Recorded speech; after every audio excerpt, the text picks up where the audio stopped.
Good morning student. आज हम de Broglie equation से कुछ न्यूमेरिकल प्रॉब्लम को डिस्कस करने वाले हैं जो कि बोर्ड एग्जाम के लिए इंपॉर्टेंट है।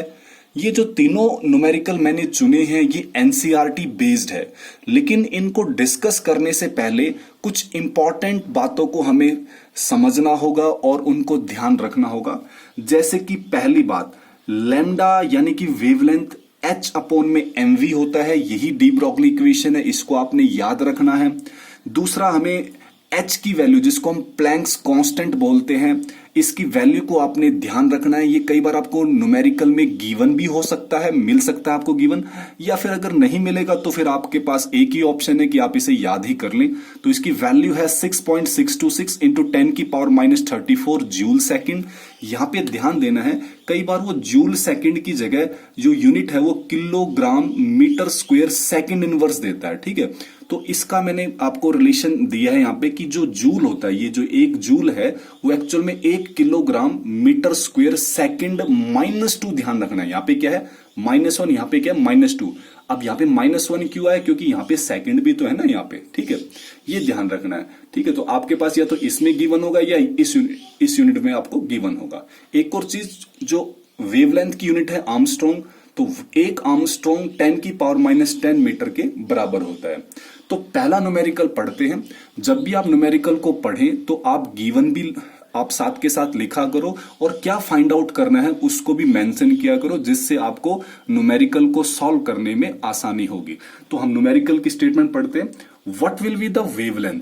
वेवलेंथ को आपने फाइंड आउट करना है एक बॉल की, जिस बॉल का जो मास है वो 0.1 किलोग्राम है, यानी कि आपको मास गिवन है, और वो जो बॉल है वो मूव कर रही है विद वेलोसिटी ऑफ 10 मीटर पर सेकंड, मतलब वो एक वेलोसिटी से आगे मूव कर रही है। तो आपको क्या गिवन है इसके अंदर? आपको मास गिवन है, आपको वेलोसिटी गिवन है, और h तो आपको ध्यान में रखना ही है।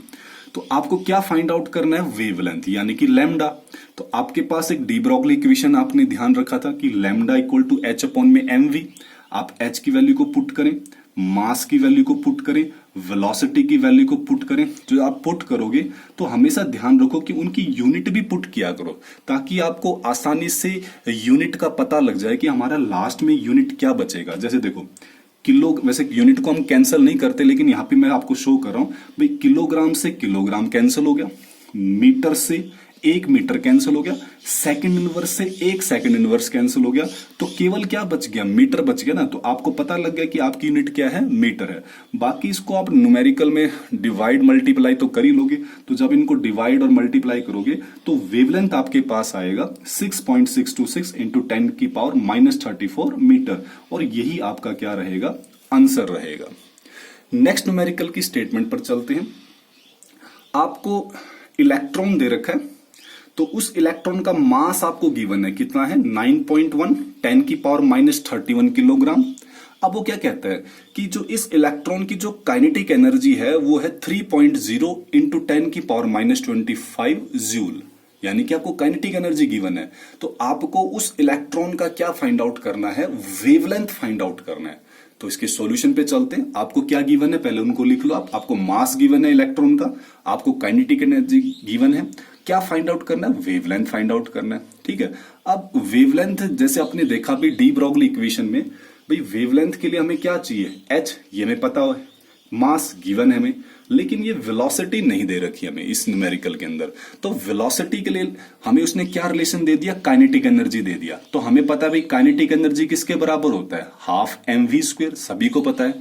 तो यहां से हम v² फाइंड आउट कर लेंगे, यानी कि वेलोसिटी फाइंड आउट कर लेंगे, क्योंकि हमें मास भी गिवन है और काइनेटिक एनर्जी भी गिवन है। ठीक है, तो यहां से हम इसको जब सॉल्व करेंगे तो v² क्या हो जाएगा? देखो 2 इधर आ जाएगा और m नीचे चला जाएगा, ये स्क्वायर में है तो इसका अंडर रूट निकालेंगे तो हमारे पास वेलोसिटी आ जाएगा।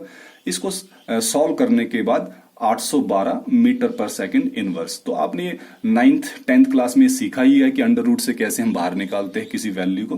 तो यहां से इसकी वेलोसिटी की वैल्यू आ जाएगी, और अगर वेलोसिटी की वैल्यू पता लग गया तो उसके बाद हमारा न्यूमेरिकल आसानी से सॉल्व हो जाएगा। तो लैम्डा क्या है? h अपॉन में mv। h की वैल्यू पुट करो, मास की वैल्यू पुट करो जो गिवन है, और वेलोसिटी अभी अभी हमने निकाला 812, सॉल्व कर लो तो आपके पास ये आंसर आ जाएगा 8967 इंटू 10 की पावर माइनस 10 मीटर। या तो इसमें रख लो, या नैनोमीटर में लिखना चाहते हो तो नैनोमीटर में लिख लो, और आर्मस्ट्रॉन्ग में लिखना चाहते हो तो आर्मस्ट्रॉन्ग में भी लिख सकते हो आप। ठीक है, तो ये आपका क्या आ जाएगा, आंसर आ जाएगा। और फाइनली लास्ट न्यूमेरिकल पे चलते हैं। Calculate the mass of a photon. Photon जो कि वेलोसिटी ऑफ लाइट से मूव करता है। ठीक है, आपने फोटोन का मास निकालना है और उसके लिए वेवलेंथ आपकी बार गिवन है और वही आर्मस्ट्रॉन्ग में दे रखा है। ठीक है, तो आपको मास निकालना है, तो इसके चलते हैं। आपको क्या गिवन है, देखो आपको वेवलेंथ गिवन है, तो आर्मस्ट्रॉन्ग को पहले हम चेंज कर रहे हैं मीटर में। ठीक है, उसके बाद हमें वेलोसिटी नहीं पता, लेकिन वेलोसिटी भाई क्योंकि फोटोन है वो वेलोसिटी ऑफ लाइट से ट्रेवल करता है, तो 3 इंटू 10 की पावर 8 मीटर पर सेकेंड इनवर्स होगा। आप फॉर्मूला यूज करोगे लैम्डा एच अपॉन में एम वी, लेकिन आपको तो मास चाहिए यहां से, क्योंकि लैम्डा तो आपको गिवन है, एच तो आपको पता ही है और वेलोसिटी भी पता है, तो मास को आप इधर ले जाओगे, लैम्डा को नीचे लेके आओगे, तो आपके पास ये फॉर्मूला बनेगा मास का। तो यहां से जब इनकी वैल्यू को आप पुट करोगे सभी की वैल्यू, तो यहां से आपके पास मास आ जाएगा जो है 6.135 इंटू 10 की पावर माइनस में 29 किलोग्राम। तो ये आसानी से आप इन न्यूमेरिकल को सॉल्व कर सकते हैं। तो इतना ही था इस वीडियो के अंदर।